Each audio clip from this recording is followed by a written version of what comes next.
Instruções dos Espíritos. O dever 7. O dever é a obrigação moral, diante de si mesmo em primeiro lugar, e, depois, dos outros. O dever é a lei da vida. Ele se encontra nos mínimos detalhes e também nos atos mais elevados.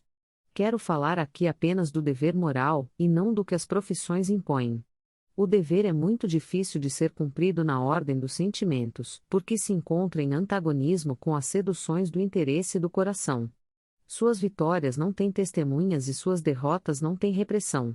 O dever íntimo do homem depende do seu livre-arbítrio. Aguilhão 114 da consciência, esta guardiã da integridade de caráter, o adverte e o sustenta, mais frequentemente se mostra impotente diante dos falsos argumentos gerados pela paixão. O dever do coração, quando fielmente observado, eleva o homem. Mais como determinar esse dever? Onde começa? Onde termina? O dever começa precisamente no ponto em que ameaçais a felicidade ou a tranquilidade do vosso próximo, e termina no limite que não desejaríeis ver transposto por ninguém em relação a vós mesmos. Deus criou todos os homens iguais para a dor. Pequenos ou grandes, ignorantes ou instruídos, sofrem pelas mesmas causas, para que cada um julgue judiciosamente o mal que pode fazer. O mesmo critério não existe em relação ao bem, infinitamente mais variado nas suas expressões. A igualdade diante da dor é uma sublime previsão de Deus, que deseja que seus filhos, instruídos pela experiência comum, não cometam o mal, alegando a ignorância dos seus efeitos. O dever é o resumo prático de todas as especulações morais. É uma bravura da alma que enfrenta as angústias da luta. É austero e dócil, pronto a dobrar-se às mais diversas complicações, permanece inflexível diante das suas tentações. O homem que cumpre o seu dever ama a Deus mais do que as criaturas, e ama as criaturas mais do que a si mesmo. Ele é, ao mesmo tempo, juiz e escravo na sua própria causa. O dever é o mais belo adorno da razão. Ele nasce dela, como o filho nasce da sua mãe. O homem deve amar o dever, não porque ele o preserve dos males da vida, aos quais a humanidade não pode subtrair-se, mas porque ele dá à alma o vigor necessário ao seu desenvolvimento. O dever cresce e irradia, sob uma forma mais elevada, em cada uma das etapas superiores da humanidade. A obrigação moral da criatura para com Deus jamais se savela.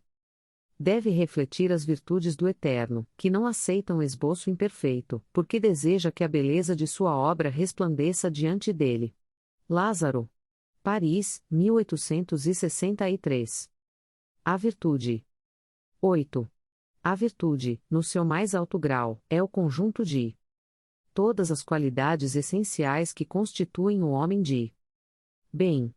Ser bom, caridoso, trabalhador, sóbrio, modesto, essas são as qualidades do homem virtuoso.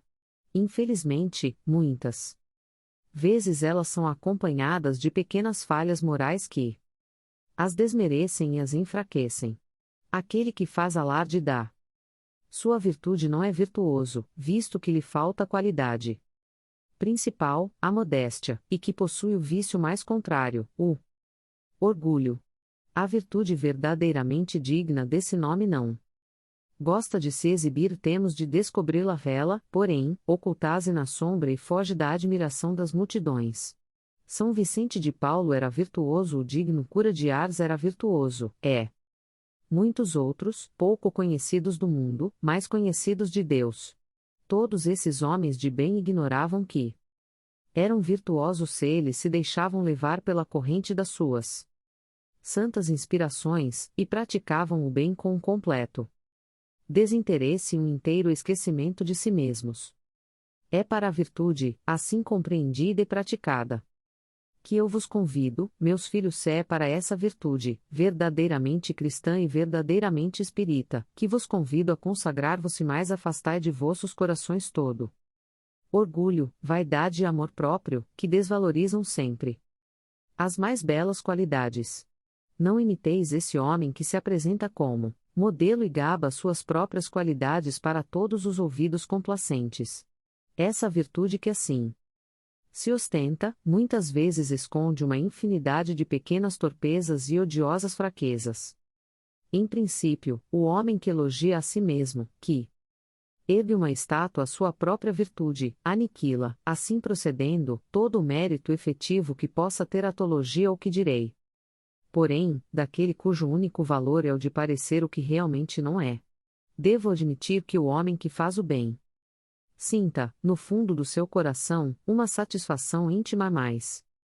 Desde que essa satisfação se exteriorize, para receber elogios, ela degenera em amor próprio. Ó! Vós todos, a quem a fé espírita aqueceu com seus raios, e que sabeis quanto o homem está longe da perfeição, não vos entregueis jamais a semelhante tolice. Ah! Virtude é uma graça que desejo a todos os espíritas sinceros, mas eu lhes direi, mais vale menos virtude com modéstia, do que muita com orgulho. É pelo orgulho que as humanidades sucessivas têm se perdido, é pela humildade que um dia elas deverão se redimir. François Nicolas Madeleine. Paris, 1863. Os superiores e os inferiores. 9.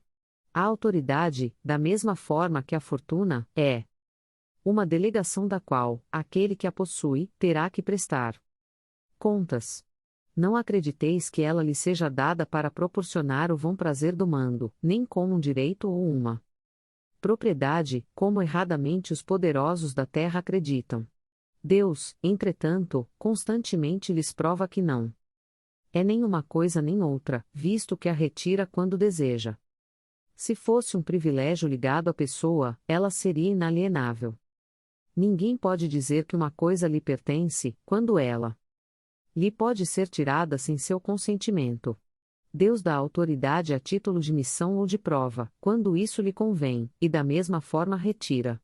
Todo aquele que é depositário da autoridade, qualquer que seja sua extensão, desde a do Senhor sobre o seu escravo, até a do soberano sobre o seu povo, não pode esquecer-se de que é um encarregado de almas. Ele responderá pela boa ou má direção que houver dado a seus subordinados, e as faltas que eles puderem cometer, os vícios a que forem arrastados, em consequência dessa direção ou dos maus exemplos, recairão sobre ele, assim como colherá os frutos da sua solicitude, por conduzi-los para o bem. Todo homem tem uma missão, grande ou pequena, sobre a terra qualquer que ela seja sempre é dada para o bem. Portanto, desviá-la do seu objetivo é fracassar no seu cumprimento. Se Deus pergunta ao rico, que fizeste da fortuna? Que devia ser, em tuas mãos, uma fonte espalhando a fecundidade ao teu redor? Também perguntará aquele que possui uma autoridade qualquer, que uso fizeste dessa autoridade? Que males impediste? Que progresso proporcionaste? Se te dei subordinados, não foi para fazer deles escravos da tua vontade, nem instrumentos dóceis dos teus caprichos ou da tua cupidez. Se te fiz forte, te confiei os fracos. Foi para que os amparasses e os ajudasses a subir até mim. O superior que segue as palavras do Cristo, não despreza nenhum daqueles que estão abaixo dele, porque sabe que as distinções sociais não têm nenhum significado diante de Deus. O Espiritismo ensina-lhe que se hoje eles o obedecem, já podem tê-lo dirigido, ou poderão dirigi-lo mais tarde, quando, então, será tratado conforme o tratamento que lhes houver proporcionado. Se o superior tem deveres a cumprir, o inferior, por sua parte, também tem os seus e não são menos sagrados. Se for espírita, sua consciência lhe dirá, melhor ainda, que não está dispensado de cumpri-los, mesmo quando seu chefe não cumpre os dele, porque sabe muito bem que os erros de uns não justificam os erros de outros. Se sofre na posição que ocupa, dirá que sem dúvida o mereceu, porque ele mesmo, provavelmente, outrora abusou da sua autoridade, e que agora, por sua vez, deve se ressentir dos inconvenientes que fez os outros passarem. Se é forçado a suportar essa posição, por não encontrar outra melhor, o Espiritismo lhe ensina a resignar-se, como a uma prova para a sua humildade, necessária ao seu adiantamento. Sua crença o orienta na sua conduta se ele age como queria que seus subordinados agissem. Para com ele, caso fosse o chefe. Por isso mesmo, é mais escrupuloso no cumprimento das suas obrigações, porque compreende que toda negligência no trabalho que lhe é confiado é um prejuízo para aquele que o remunera e a quem ele deve seu tempo e seus esforços. Em uma palavra, ele é solicitado pelo sentimento do dever, que sua fé lhe dá, e pela certeza de que todo desvio do caminho reto é uma dívida que, cedo ou tarde, terá de pagar. François Nicolas Madeleine, Cardeal Morlotte. Paris, 1863. O homem no mundo. 10. Um sentimento de piedade deve sempre animar o coração daqueles que se reúnem sob os olhos do Senhor imploram a assistência dos bons espíritos. Purificai, portanto, vossos corações se não deixeis que neles se instale nenhum pensamento mundano ou fútil. Elevai o vosso espírito até aqueles a quem chamais, a fim de que, encontrando em vós as disposições necessárias, eles possam lançar em profusão as sementes que devem germinar nos vossos corações e neles produzir os frutos da caridade e da justiça. Não julgueis, entretanto, que ao vos incentivarmos incessantemente a prece e a evocação mental estamos vos convidando a viver uma vida mística, que vos coloque fora das leis da sociedade em que estáis condenados a viver. Não. Vivei com os homens se sacrificai-vos às necessidades, e até às frivolidades diárias, mas sacrificai-vos a elas com um sentimento de pureza que possa santificá-las.